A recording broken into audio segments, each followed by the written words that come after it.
our dear Gurudev Vasishtha and mothers came along with me. Gurudev is here? Yes, brother. Where is he? They can be here at any time.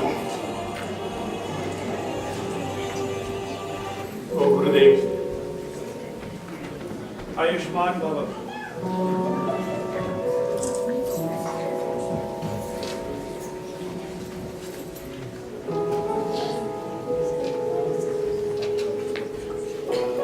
My dear brother, my mother's intrigues were carried out without my knowledge.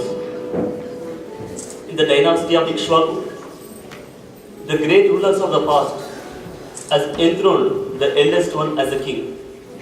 Therefore, I request you to please come home. I have brought the entire paraphernalia for your coronation here. Practically, the whole Ayodhya has come to a standstill. Everyone is weeping and crying for you to return. Please satisfy your hearts and accept the royal throne. Bharat, as much as my duty to obey Pitashi's orders, it is yours as well. No, brother, no. Our father is no more. And it was a vow based on immorality and cruelty. It did not come from his heart. It was due to merciless pressure. Merciless pressure. Just because Pitashi has left his body, should we forget his instructions? Should we prove him false? No, Bharat. No. In fact, what did Pitashi want? He wanted one son to rule the kingdom and the other son stay in the forest. Alright, brother. I will live in the forest. You go back to Ayodhya. Bharat, please discriminate the right from wrong. No, brother, no. In this moment, I cannot think what is right and what is wrong. The only thing I know that my brother Ram loves me so much that he will never disappoint me. Never disappoint me. Bharat, you must rise above all his sentiments and be fixed in your duty. Alright. You do your duty. I will do mine. I will sit right here until you relent and accept the royal throne. Bharat! I know I have no right to speak. But nonetheless, today, I beg forgiveness from all of you. And whatever obligations, the boons I have asked from your father, have bound you all upon, I free you from all of them. Please forgive me. No, Ma. Please. Please don't speak like that. In fact, give me the privilege to be your son. And Ma, you cannot take back the vow or the words. If at all anybody can take back those words, it's only Pitashi. Dear Gurudev, please resolve this endless conflict of brotherly love. Otherwise, the entire world will drown in the love of Bharat for Ram. Bharat. Dharma is the biggest strength of this free world. But love is such a thing that Dharma is powerless before love. Your love is victorious, Bharat. But remember one thing. The true power of love is being it selfless. Selfless love does not ask for anything. It only seeks the pleasure of the loved ones. Therefore, see how you can serve Ram. Oh, Gurudev, there is nothing there than one's own life. I will give my life for Ram. I will give my life for Ram. No, Bharat. It's easy to give one's life, but it's more difficult to live for the loved ones. If you are a true devotee of Ram, then sit down at his lotus feet and ask him what he wants you to do. Oh, Gurudev, you have shown me the true meaning of love.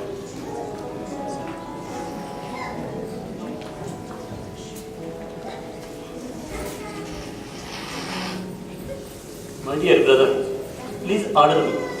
What do you want me to do?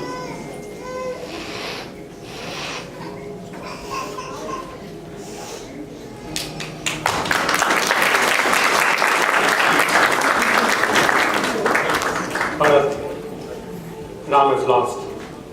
I've lost in front of your love. I will accept the kingdom of Ayodhya, but after 14 years.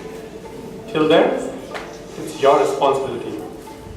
I will definitely come back and take that responsibility from you. All right, brother. But please remember one thing. After 14 years, if you delay returning, even by one day, I will swear on your lotus feet that you will never see your Bharat again. Bharat, My dear brother, if I ask you something, will you give it to me? definitely Bharat. I'll give you my life. No. I have brought royal sandals for your coronation here. Please step into those sandals so that in your absence, they will sit on the royal throne for 14 years. And I will rule the kingdom as a representative in the mood of servant of these sandals. And myself, I will map my hair and put on tribals and live in a hermitage like yours outside the Ayodhya. All glories to you, Bharat. All glories to you. Dear Shatru, please bring Ram sandals.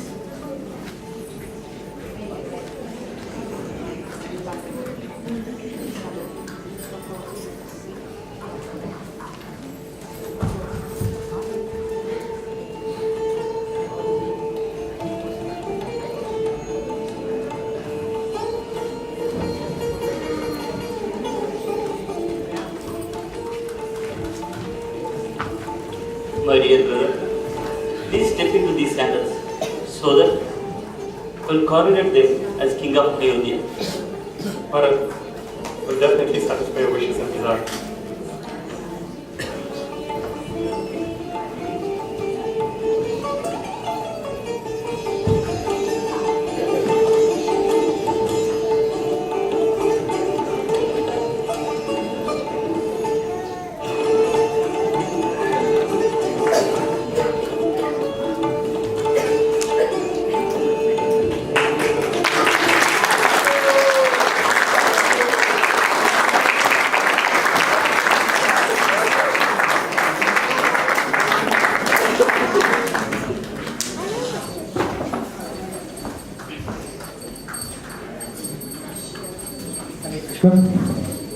So that's Lord Rama's exile. This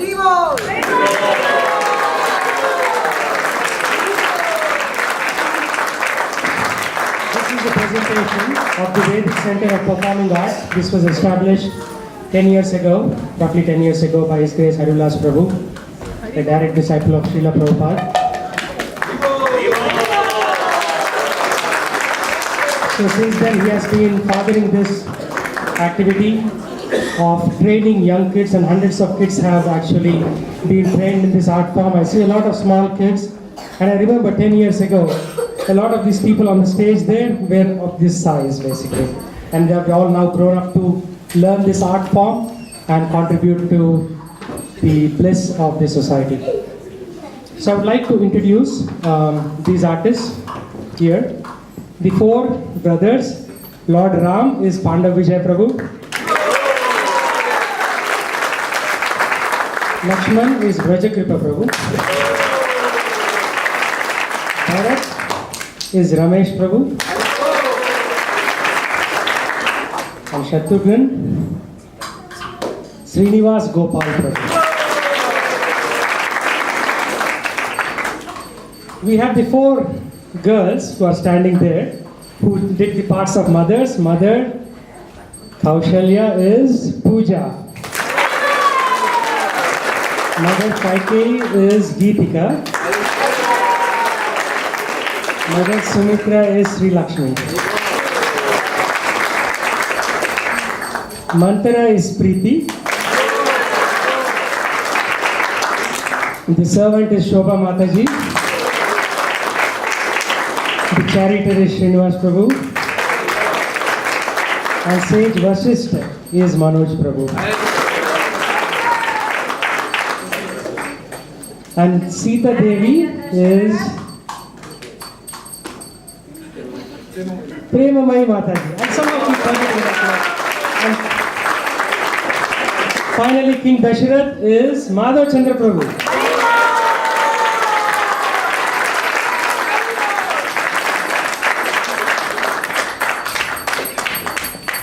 So, a endeavor of this magnitude would not have been possible without a lot of background activity.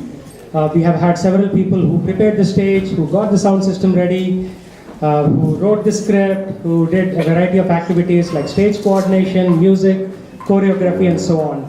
So, let me start with Rasa Chandra Prabhu. Can you please stand up? Rasa Chandra Prabhu is the director of this play. And he is also the musician and choreographer and a few other things, such as mentoring his team. And then we have Padma Devidasi, please come forward. She is the stage manager. She ensures how things happen on the stage, how people come in and what their positions are and so on. And Padma is also the current serving chairperson for the Vedic Center of Performing Arts. There have been several people in the past. And the executive producer is none other than our Harivilas Prabhu.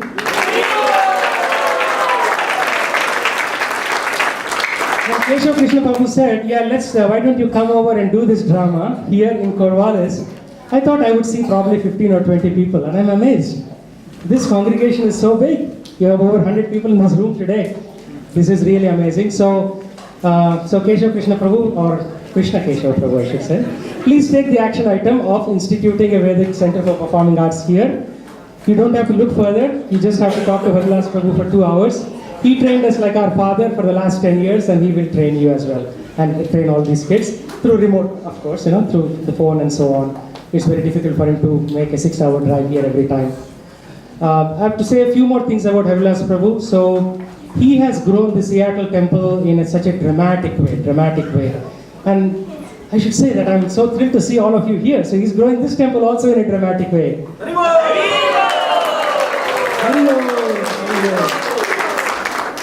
So I would like to extend an invitation for all of you to visit our Seattle temple as well and take the darshan of the beautiful deities. I know you have beautiful deities here, Nitai Gaur Chandra, Radha Krishna, and Shaligram Shila and so on.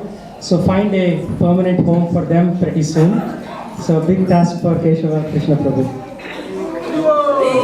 I would like to now invite His Grace Harivilas Prabhu to come and say a few words. How can I forget him? He's standing right next to me. Amar Bilapati is our sound engineer. And not only that, he actually brought us here. We came in his van here. So he's bringing us here, he's carrying the equipment, and he's always a tireless servant of the Lord in the background. So we should all learn from him on how to serve without seeking prestige and pleasure.